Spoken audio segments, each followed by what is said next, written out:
League sponsorship of this forum is not a league endorsement of any of the individual candidates participating. Our forum tonight will begin with the candidates giving a 2-minute opening statement, followed by the questioning round.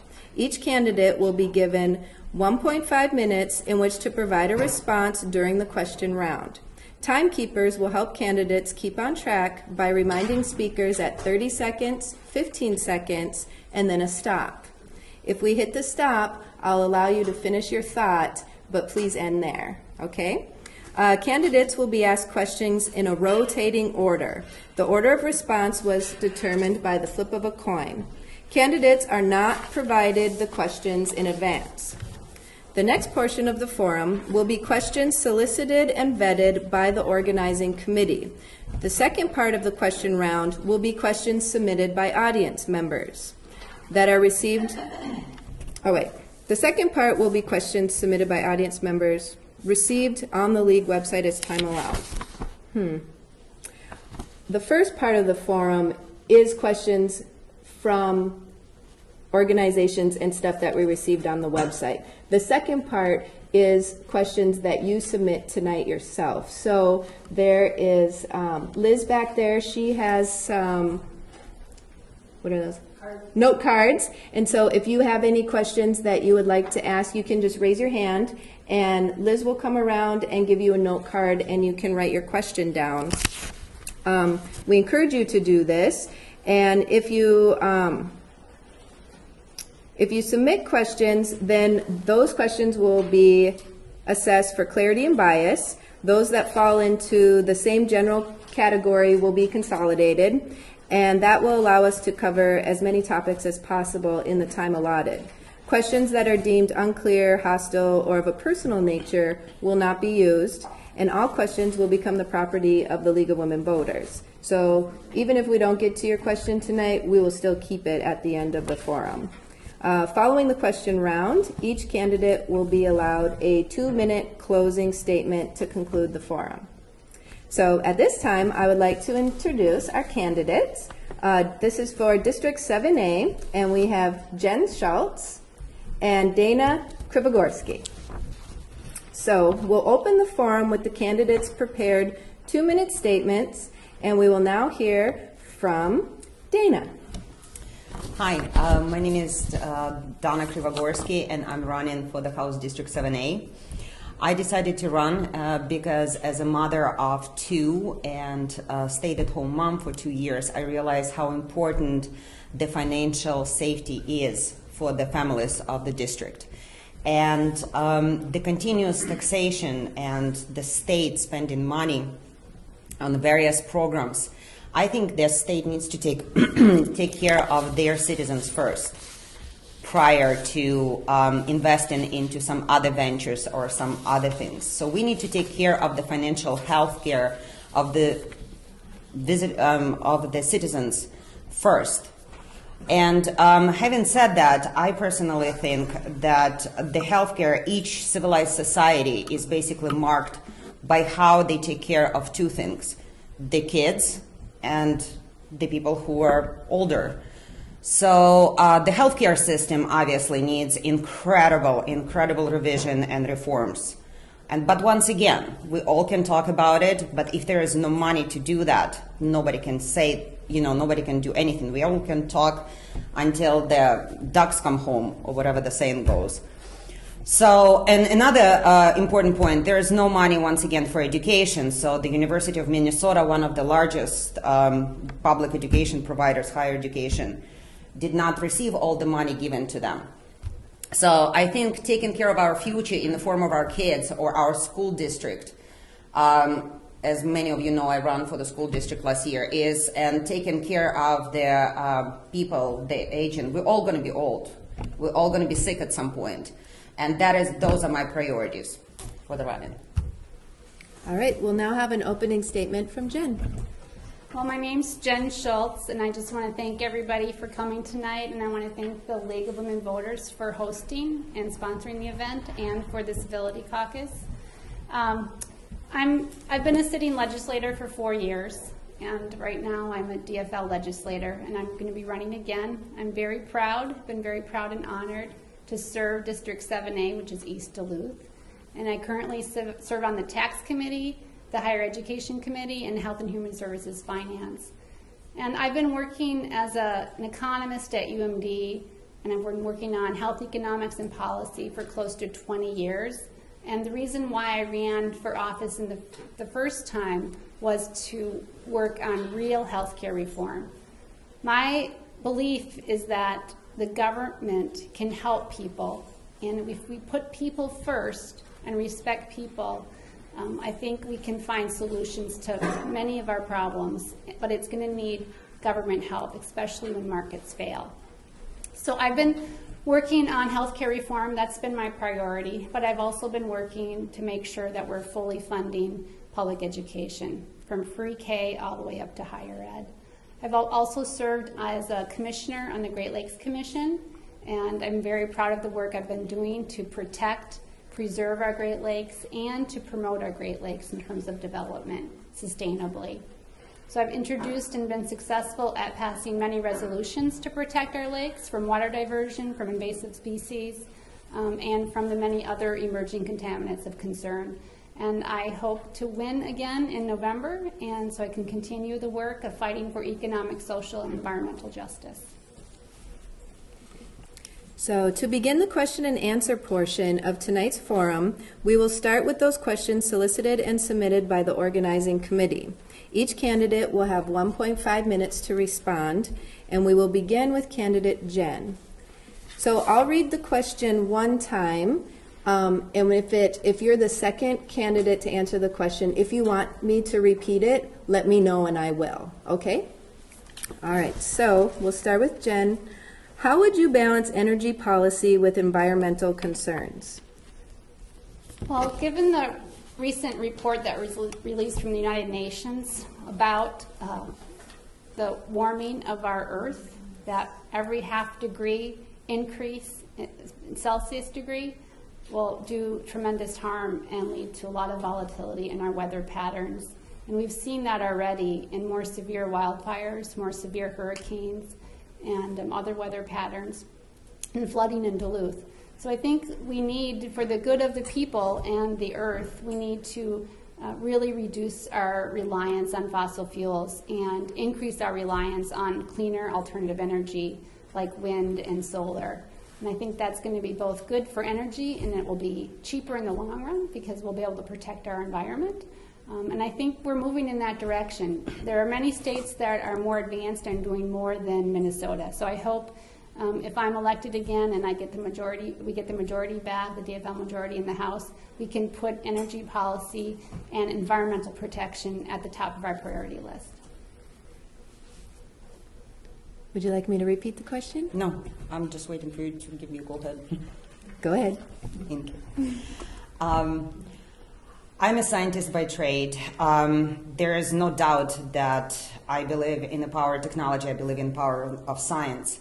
On the other hand, nobody here in this room is about ready to give up your cars or about to go into the kind of like primitive living. We all use technology. The key is to have common sense, to balance what we use and what we do with the technology and the development. We're not in the 19th century. Everybody uses technology that has a footprint on our earth. Every single person in that room. The key is to work together, not just one party support it. I can tell you, if I'm elected, I can work not just with one party, but on both sides of the aisle. And the decision and the solution has to come from both ends. If we are about to say that we are not going to use the mining, that the towns up north have to have an alternative, we cannot basically let them, we cannot let them live in poverty or take their jobs away. There has to be balance. Does there has to be a stricter regulations on the environment? Quite possibly so. But once again, as a scientist, I'm very well aware what our technologies does. And I'm very well aware that regulations has to be a little bit tighter and stricter. Thank you. All right.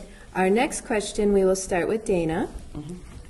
Before each election, voters receive electioneering communications such as leaflets, postcards, and ads naming a specific candidate. What is your position on disclosing of campaign contributions by special interest groups and corporations, and what changes in campaign financing laws would you support? First of all, I would like to declare that my campaign is solely supported by the personal contributions. I did not ask for the endorsements. I do not want to owe my vote, if elected, hopefully if elected in November, to anybody. So I took only private checks in my campaign. I personally believe in transparency. I believe in data release. I believe in the government transparency. I think the money rule way too much, and I think the only thing that I owe is not to the corporation or organization or to the union. I owe to people. If I'm elected by people. I personally reuse my signs from the school board. I print my own leaflets at the home on the computer. I do all my own work, so I would not, practice what you preach. If I'm not going to burden you with the taxes or something, I'm not going to take those money from you. I'll just ask for what I need. And that's what I believe the government, idealistic maybe, but that's what the government should do. The government should take from people only what they need, not extras, not taxations, not because they misspend their money. So they put the burden like from the school board, or the property increased taxes like the city proposed, or the state something. The government should be responsible in spending your money. And that's what I believe in, and I absolutely believe that there should be regulation on that. Thank you. Okay. Jen? We definitely need to get money out of our campaigns. We want people determining who our next elected official is, not people from out of state pouring millions of dollars into our districts to win an election. So I think we definitely want to keep and maintain the public subsidy. This is people's money going to individuals. It's a few $1,000s. So anyone can run for office and they get assistance from the state. We need to get rid of PACs and super PACs, political action committee funding. Right now we allow PACs to raise money with no disclosure and spend money. So at the very minimum, we should require a disclosure of who is donating to those PACs and how much they're spending. We should set contribution limits. So we do have some limits if you take the public subsidy in Minnesota, but if you don't take the public subsidy, you can spend a lot more money. We need to put limits on it. So there's a really good book called Dark Money, and I suggest you read that, but it's a problem. We're going to see it. A lot of ads, a lot of negative ads, a lot of money spent in Minnesota this year.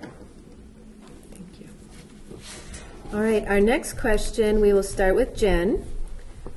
What one issue do you think is most important to work on with legislators across the aisle? Well, we should be working on all legislation in a bipartisan way across the aisle. Unfortunately, that hasn't been happening the last few years. It's become very political. Even when we have bipartisan bills, and I've signed on, I've authored or co-authored over 80 bills this session that are bipartisan. And we've worked on a lot of bipartisan legislation that should have passed, things like distracted driving, to deter distracted driving, things like to address the opioid crisis, a penny per pill. This was all bipartisan legislation to protect our most vulnerable senior citizens from abuse, bipartisan legislation.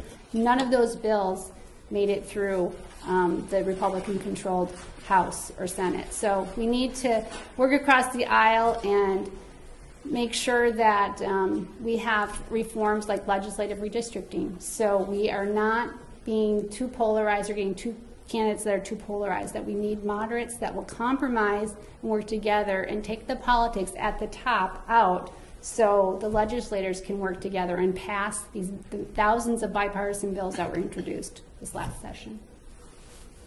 Thank you. Dana? Well, if the bills were bipartisan, why haven't they have passed? The thing is if it's absolutely important to work with both sides of the aisle. And I believe that I'm that person who can actually do that, because, as I said, the only money that I took is from the private individuals. And because you don't have the monetary obligation to one or another organization, you do not promote their business, so to speak, quote unquote, people start to listen to you. If you represent the opinion of people, if you produce something common sense that everybody benefits, then the bill will be passed. Now, blaming the party for something that have not been passed or have not been done, it really has to stop. It's really been blaming game on both sides, and it just has to stop. The people has to be able, the legislators have to be able to come together, and if there is a bill, I do not know any Republican who wants their friend, family member, or themselves being killed by the destructive driver. Then there is a reason for that. It becomes extremely political, and our legislature's inability to work with each other is one of the, I think it's ridiculously catastrophic for the moving forward for the state. Thank you. Our next question will start with Dana. Domestic violence, dating violence, sexual assault, and stalking continue to plague many of our nation's communities, but immigrant women, LGBTQIA2S victims, communities of color, and Native women face particular challenges. What would you do to ensure that all victims of violence receive the protection and services they need?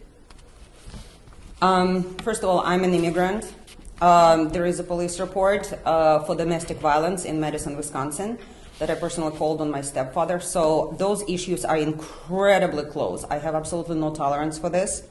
And I would like to remind this community that I was the only one who was protesting Allison, who was hosted by friend Jewel, who is currently being investigated for domestic violence charges.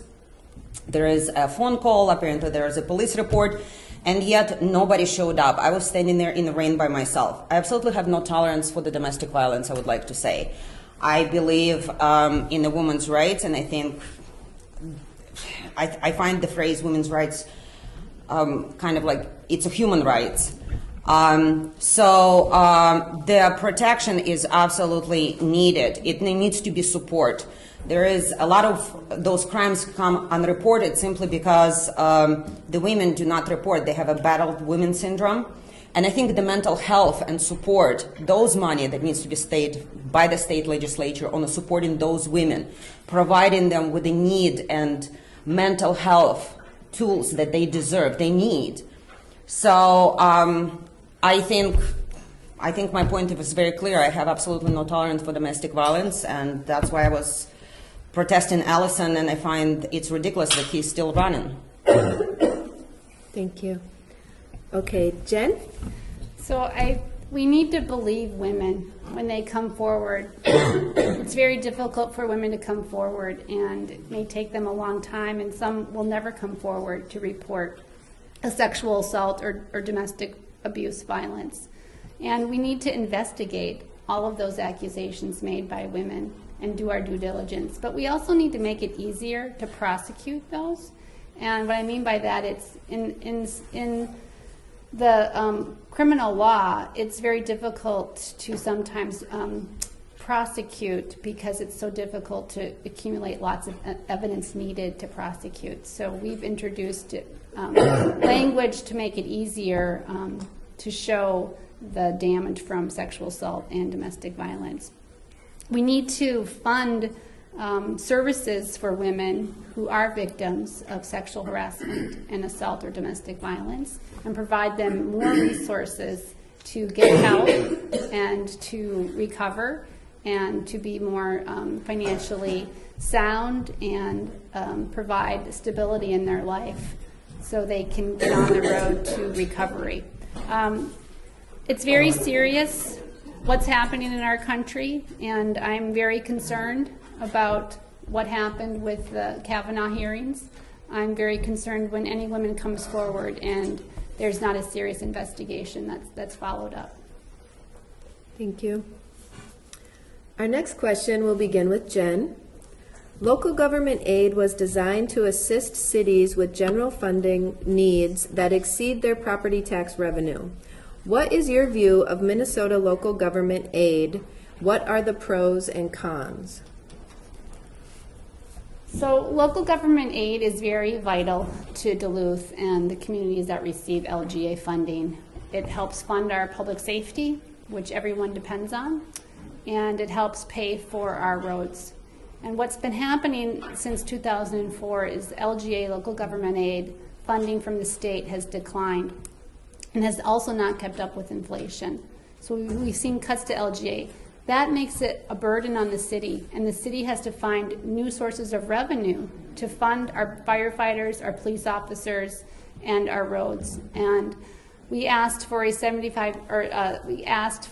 small increase in our sales tax to fund our roads, and 76% of Duluthians approved that, but it failed to pass the Republican-controlled legislature. So it really ties the hands of our local officials when we don't get sufficient state funding for our services that we need, and we also can't increase our tax revenue to pay for the things that everyone uses, like our roads and bridges. So LGA is vital. We need to also make sure it's keeping up with inflation, but that we're getting the resources that our communities need to provide services. Thank you. Dana? I absolutely support this kind of aid, but I think it has to be controlled and overseen, because I believe in infrastructure, absolutely vital. I believe in supporting police and police department and firefighter department. And I think the roads should not be just as an afterthought, here's a 0.5% and let's go to the people. It should be budgeted in. So rather than this paddle center that was public opposed, our paper was writing about, I think it should have been the priorities for the city should be different. The roads should be priority. The infrastructure should be a priority.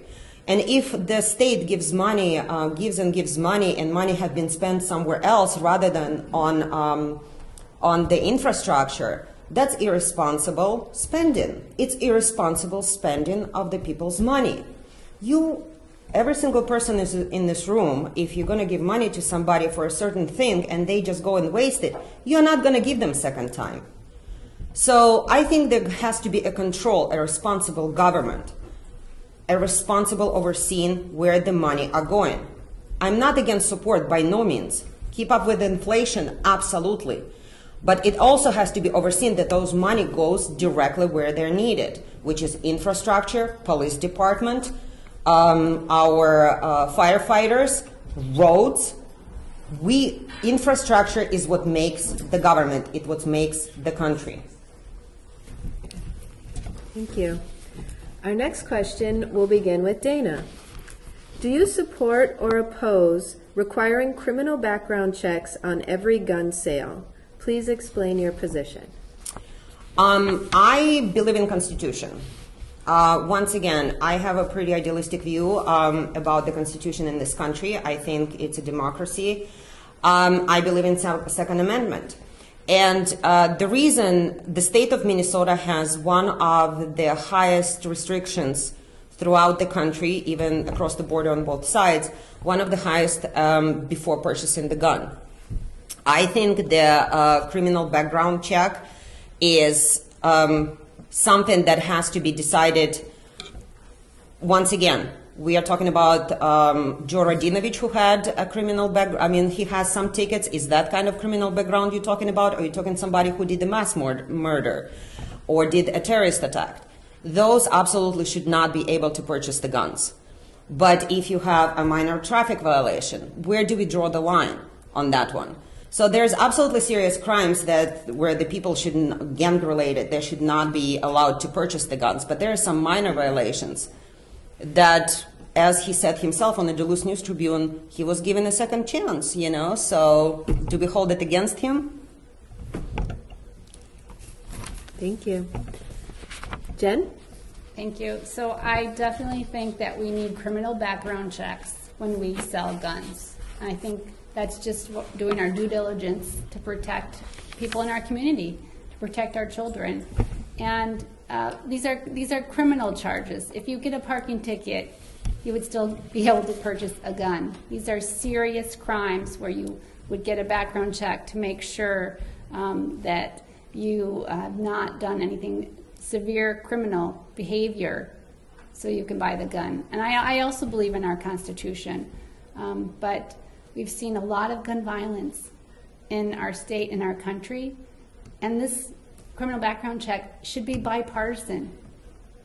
It is not asking a lot to implement this criminal background check. And there's a lot more we should talk about to address gun violence. Doing nothing is not the solution. So hopefully next session we can come up with some sensible legislation to address gun violence, to protect people we love in our community. Thank you. Our next question will start with Jen. What should the state government do about the growing economic disparity between people with low incomes, the middle class, and the wealthy, particularly addressing racial and cultural divides? Well, we need to address poverty. If we can address poverty, we can address a lot of the other issues that come up in our society. So the one thing that's important is funding early education to give everybody similar opportunities. We need to invest in affordable housing, high quality affordable housing. We need to help subsidize childcare and fund the CCAP program. We need to make sure we're funding teachers, especially teachers that are from diverse backgrounds, and increase the diversity of our teachers to help children who are of color. We need to do many things in terms of making sure people have opportunities, and that includes increasing our minimum wage. So our minimum wage is not keeping up with the costs of living. Even at $15 an hour, it's not keeping up. So we need to put people first, and that means giving them help so they can take care of themselves. The other critical piece that hopefully we'll talk about later is getting them access to health care, affordable access to health care, making sure everyone has health insurance and access to health care. Thank you. Dana? I think the first thing is the endless taxation needs to stop. I think it's kind of empty words saying that we need to increase the minimum wage, where the money is going to come from. I'm yet to meet a person who's going to explain to me financially where do they plan to get those money from. It's not an endless pot. And in order to not to make those people the widening gap, we should not tax them every time the school district or the city council screw up. So they want an affordable house. They want to increase the property tax by 4%. I did the numbers. I literally sit down and did the numbers. Not only for my district 7A, but actually for 7B, and how much burden it's going to be. Maybe people who sit here, $20 would not be making them much difference. But people who go paycheck to paycheck, those $20 a month increase, it can be huge. The same goes for the $300 a year by the school board. So that endless taxation, that irresponsible money spending have to stop. That, for starters, will stop the widening gap. We have to think of people first, not personal egos of our politicians where they want to build, we are living in a beautiful area. Yes, everybody wants to enhance it, but we have to take care of the people first. And providing them and giving them that safety that tomorrow the taxes are not going to go up and they're not going to be able to pay the bill, that will give them peace of mind. That will stop the widening gap between poverty and the rich. Thank you. Our next question will start with Dana. Minnesotans are growing older as a population. What measures, if any, would you advocate to support quality care for our seniors and/or assistance for those in caregiver roles? I work next to the Aging Institute and say, aging, take care of it, it's your future. And this is true, it's all our future if we're lucky. So I think taking care of the older population of the state of Minnesota is absolutely essential. It's something of an honor that we take care of the generation that actually helped to build this country, build the state, build this city, build this country. And once again, absolutely, I will support reshuffling of the budget, closing down some programs in order to make this a priority, especially aging population of the city of Duluth and my district in particular. I would love to initiate searching through the budget so we can have money for the caretakers, so we can have money for the people who worked all their lives, and they shouldn't be worried about the next if they're on a fixed income, the next tax increase that's going to come up, and they're not going to be able to pay their bill. They're not going to be able to pay their medical bill. Because guess what? It's my future. It's my children's future. We're all going to be there. Thank you. Jen? Well, in the last legislative session, we discovered that there was abuse happening of our vulnerable senior citizens in assisted living facilities. And it became a priority for Governor Dayton and for legislators to make sure we address these issues. But unfortunately, there was no agreement.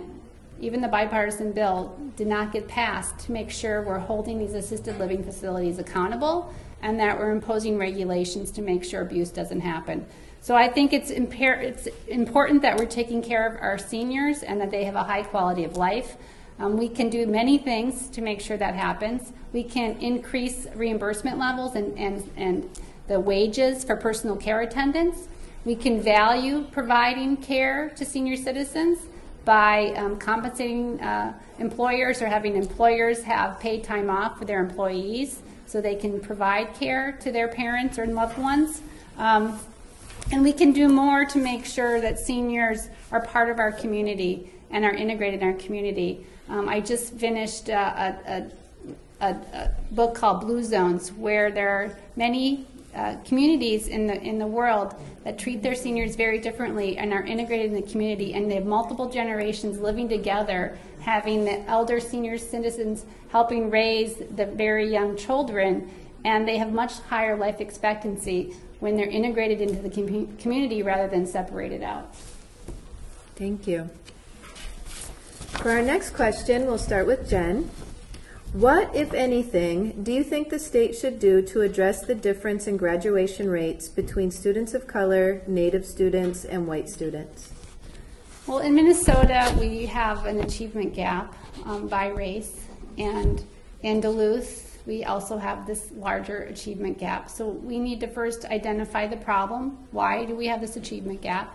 And second, what are we going to do about it? So one thing we've identified is that not everyone is starting off equally when they enter school. So one thing we could do is fully fund pre-K, pre-kindergarten.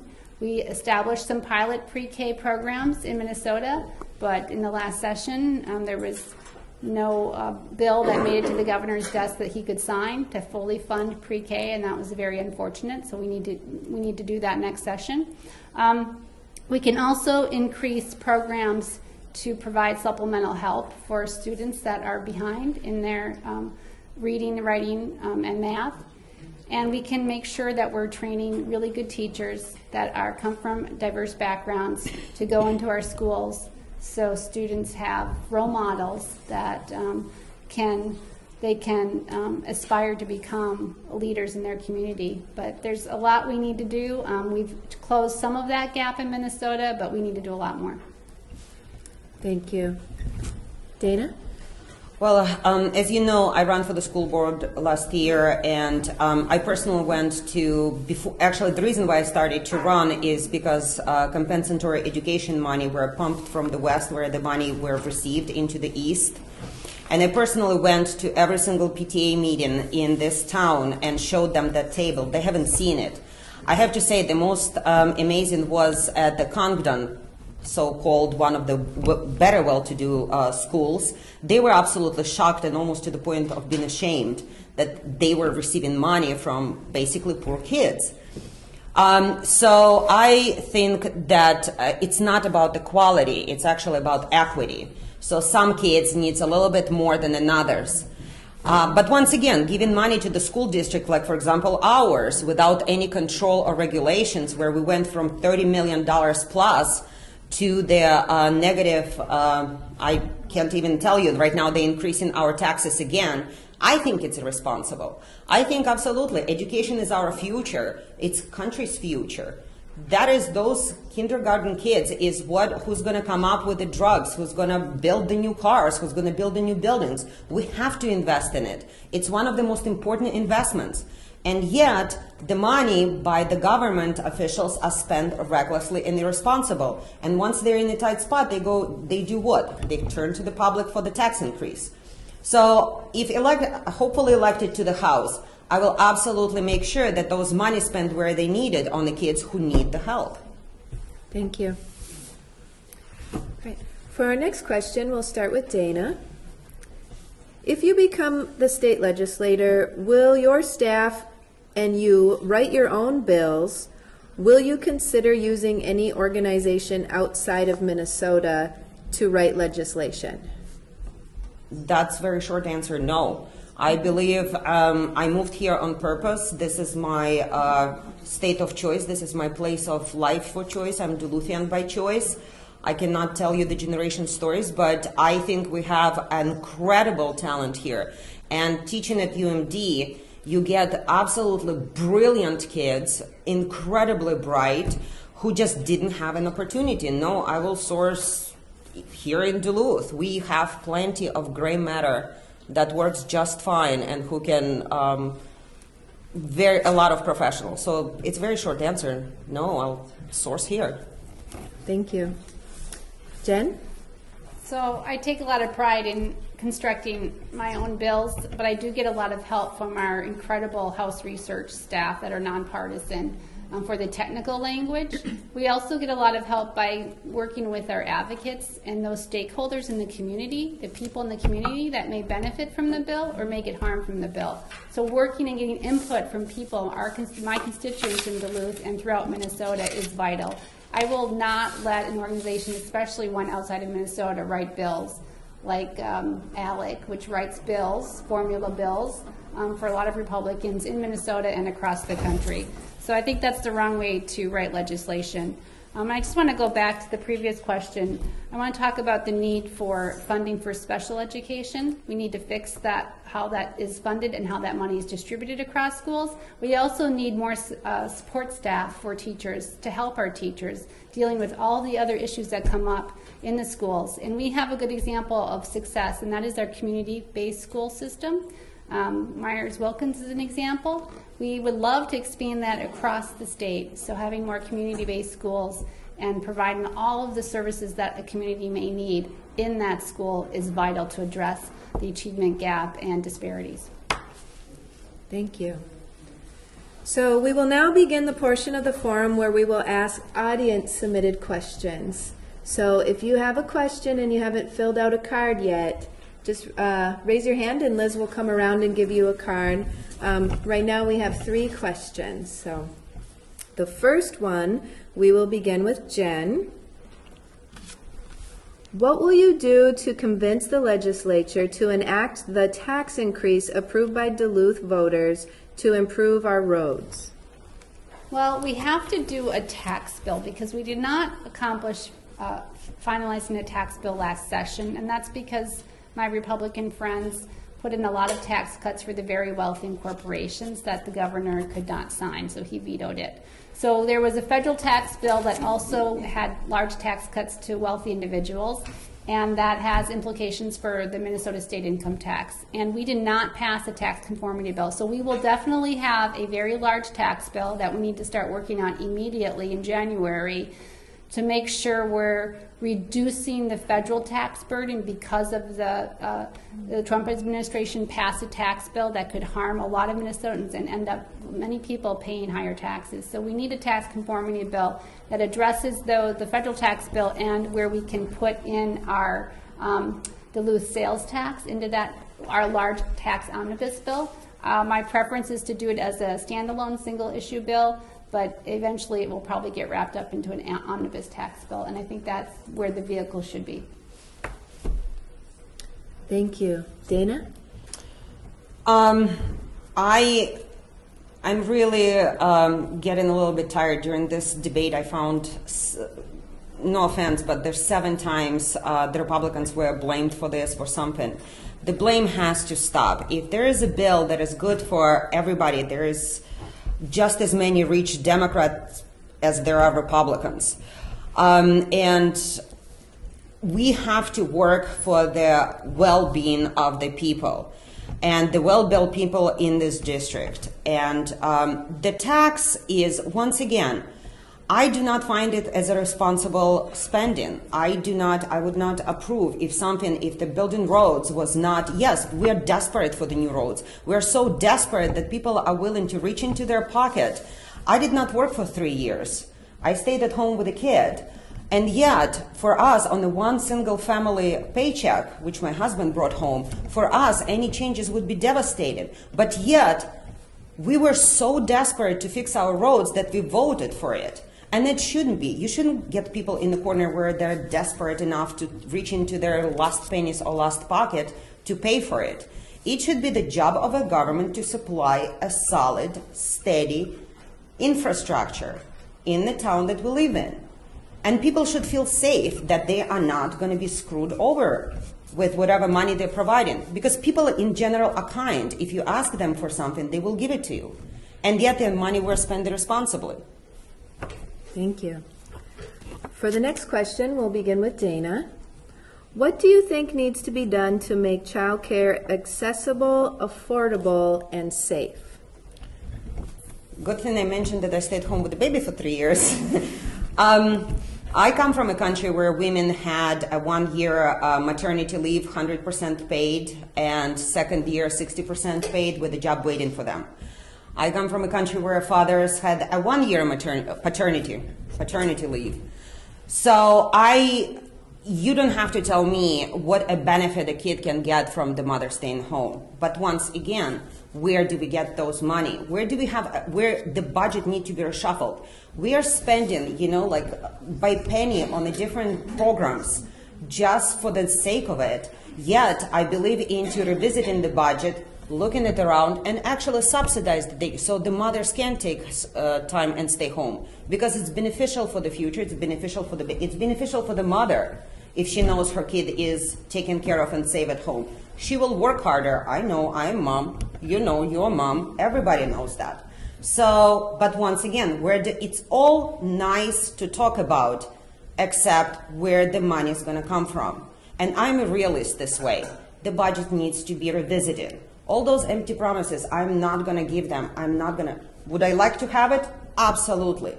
But realistically, we need to fix the budget. We need to make people feel safe about their earnings, the money that they bring home.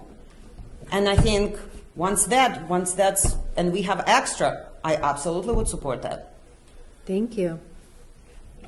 Jen?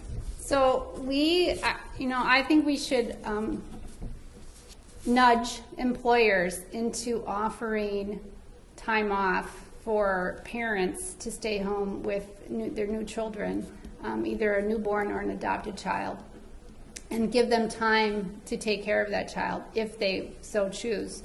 The other thing is we're facing a crisis in childcare. Even in our own community of Duluth, it is very difficult to find open slots for childcare. Most parents are working if there's a 2-income household, and so it's becoming more difficult to find a nanny or a child care center. So what we need to do is make it easier for individuals to start child care centers.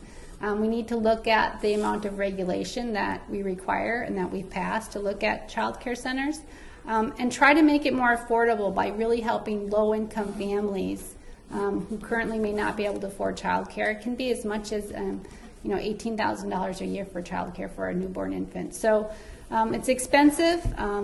There's not a lot of availability. We need to figure that out. I know that my DFL colleagues introduced many bills this last session to address child care affordability and supply and the safety of it, but none of those bills passed in the House. Thank you. For this next question, we'll start with Jen. How do you work across party lines to address healthcare and education if tax increases are not an option? How to address healthcare and education if we don't have tax increases? Well, it's about how we allocate and distribute our tax revenue. So in healthcare, right now, many people get their health insurance through their employers, and even there, it's becoming frequently unaffordable for people to enroll in their employer's health insurance, and they face very high deductibles. So for funding education, well, increasingly communities have had to put levies on their ballot and increase property taxes.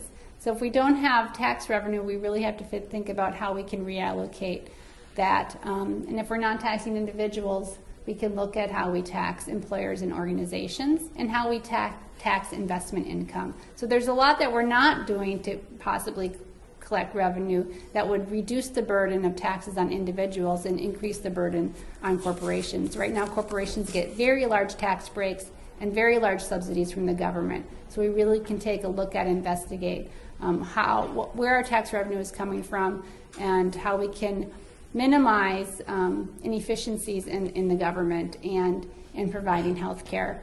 In Minnesota, our government is very efficient. There is not a lot of waste. So we're known as a state that has a very efficient government where we don't have a lot of government employees in administration in our bureaucracy. So there's not a lot to cut. When we start cutting our budget, we're cutting services for the people of Minnesota. Thank you. Dana? I just one comment on the previous question. So on the one hand, there is a complaint about the abuse in the senior assisted homes, and on the other hand, you want to cut the regulations for the daycare. It's kind of contradicts us. I mean, I wouldn't cut the regulations on the daycare. I trust my kid to them. Anyway, but I believe the question was, how do we work across the party lines? So you just talk to people. You don't play the blame game. You don't point fingers, and you find the common solutions, because guess what? Republicans are people too, and they also get old, and they also live in senior assistant homes.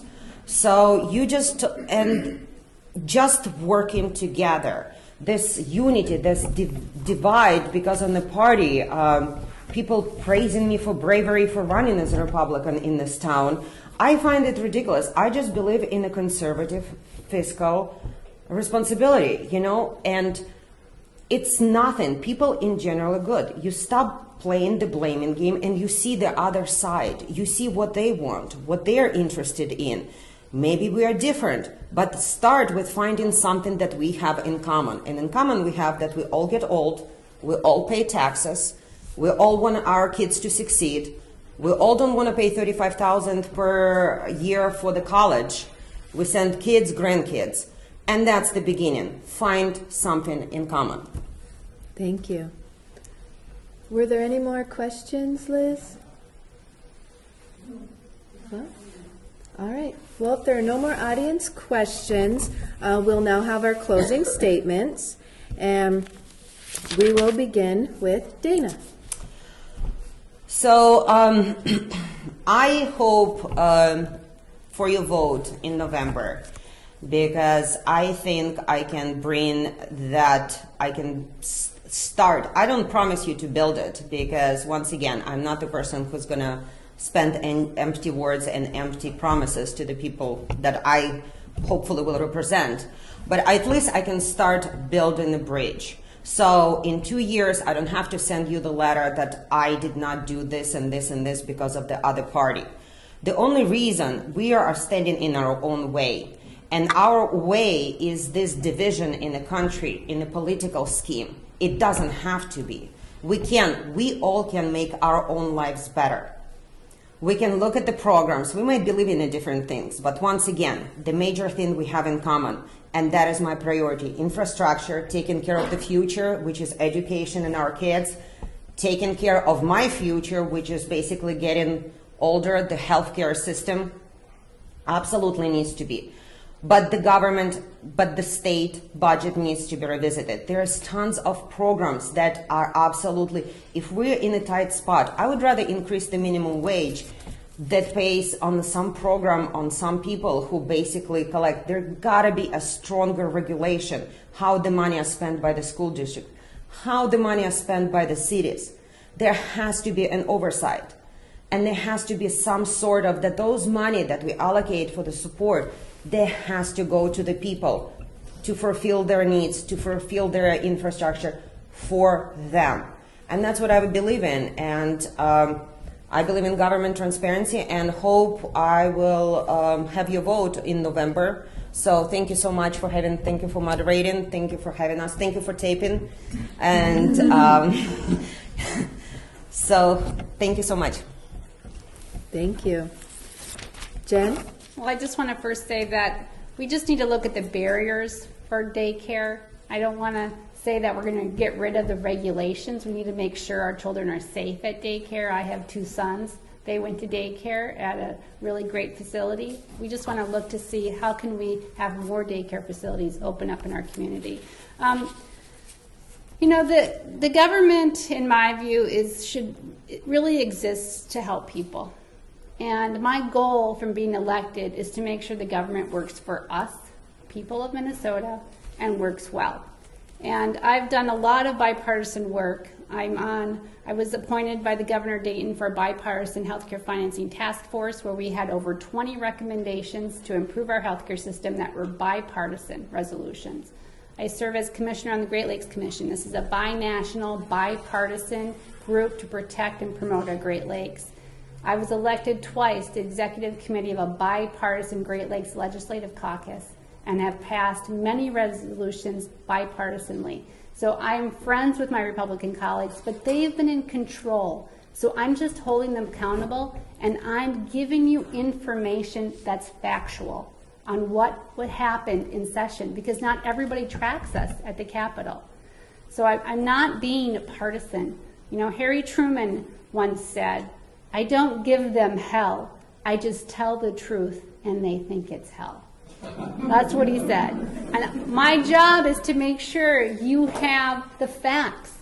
It's unfortunate that it's Republicans had control. When the Democrats have control and they do something that's I don't agree with, or that's a problem, I will give the community facts about when Democrats are in control as well.